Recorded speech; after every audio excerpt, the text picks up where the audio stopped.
الباطل ان الباطل کان زہوقا.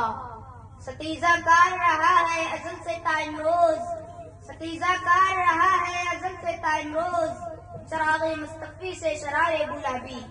صدر محترم سامعین کرام، حاضرین جلسہ، اس عظیم محفل اور مبارک مجلس میں حق و باطل کی معرکہ آرائی اور نور و ظلمت کے تصادم کے متعلق کچھ عرض کرنے کی جسارت کر رہا ہوں.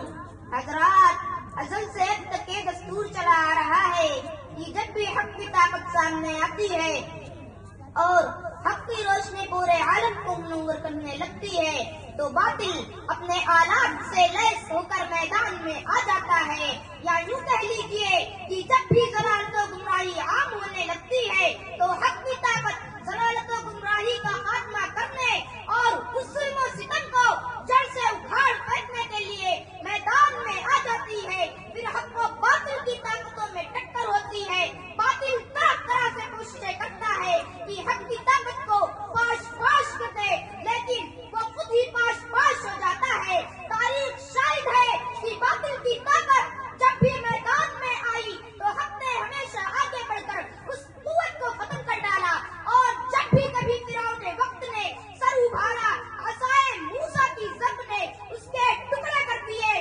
لیکن ان سب کے باوجود کیا حق مٹ گیا؟ کیا اسلام کا دنیا سے خاتمہ ہو گیا؟ کیا مسلمانوں کی تعداد میں کچھ کمی ہو گئی؟ کیا ان کے علوم و فنون ختم ہو گئے؟ کیا ان کی اقدار و روایت ختم ہو گئی؟ نہیں، بالکل نہیں، بلکہ تاریخ ہمیں بتاتی ہے کہ اسی باطل کے نرغے میں حق کے حامی کھڑے ہو گئے.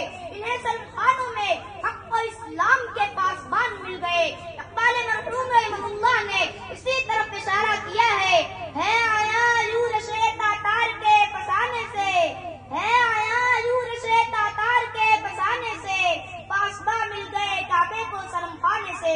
محترم حضرات، مختصر کیا کی حق و صداقت کو ان موجوں سے ہمیشہ سابقہ پڑا ہے. ان میں بعض موجیں اس قدر بلند ہوئی کہ انہوں نے آسمان کو چھو لیا، لیکن ان سب کے بعد سمندر کی تہ میں ہمیشہ کے لیے سو گئے. کتنی باطل طاقتیں نمودار ہوئی، دیکھتے ہی دیکھتے ان کی بساط الٹ گئی. ان کا نام لینے والا دنیا میں کوئی باقی نہ رہا.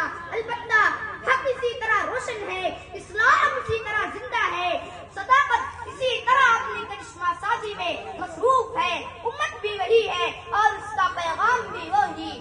نور خدا ہے کفر کی حرکت پہ خندہ زن، نور خدا ہے کفر کی حرکت پہ خندہ زن، پھونکوں سے یہ چراغ بجھایا نہ جائے گا.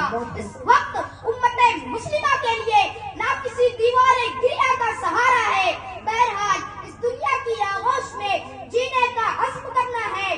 عزم ہی نہیں بلکہ تمام ملی خصوصیات کو حیات نو بخشنی ہے. ہم فقط زب و حالی اور پریشانی ہی نہیں بلکہ دنیا کے سارے خطرات کو دور کرنے کی اہلیت رکھتے ہیں. شرط یہ ہے کہ ہم جد و جہد، مسلسل کوشش اور عزم و ہمت کی مشعلیں روشن کریں. اپنے قوانین پر سختی سے کار بند ہو جائیں. اپنے زندگی میں ہلچل پیدا کر لیں، کیونکہ کسی قوم کی زندگی میں تغیر اسی وقت پیدا ہو سکتا ہے جبکہ وہ قوم خود بھی چاہے. آئیے آج ہم یہاں سے عہد لے کر اٹھیں کہ اپنے اندر انقلاب پیدا کریں گے اور حق و صداقت کی آواز بلند کریں گے، اور جیسا حق چاہتا ہے ایسا ہی تغیر پیدا کر دیں گے. اور یہی دعوت دے کر اپنی بات ختم کرتا ہوں.